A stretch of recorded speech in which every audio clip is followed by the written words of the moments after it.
বলার ভোট শেষ করে 17টি ফর্ম কালেক্ট করছে। হঠাৎ আমাদের বিজেপির কিছু ছেলে গিয়ে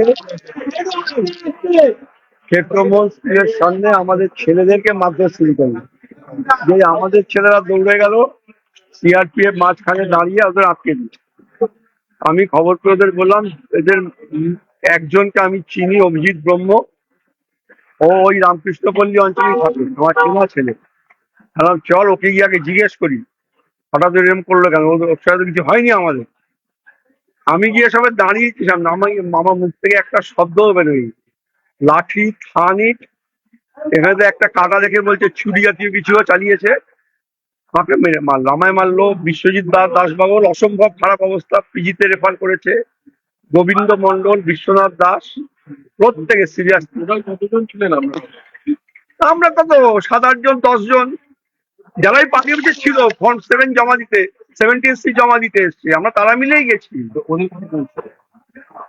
আমার ধারণা ওরাও হয়তো জনাদশে কি ছিল, ইট ছিল প্রচুর। ইট আর লাঠি। আমি বলতে পারবো না, আমি বললাম আমার কথা, আমার তো ইয়ে করার মতো ইয়েতে ছিলাম না। আমরা তো ভোট শেষ করছি। ওরা বিজেপি, প্রত্যেকে বিজেপি করে। এই যাচ্ছি এখন থানায়। হ্যাঁ, আমার সেলাই পড়েনি। আরেক একজনের 6টা পড়েছে, একজনের গোটা 20 পড়েছে।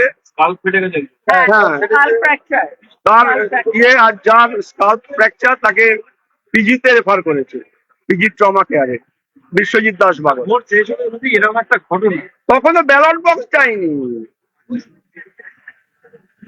এসে সবে বসে বিরাট কিছু হয়ে গেছে।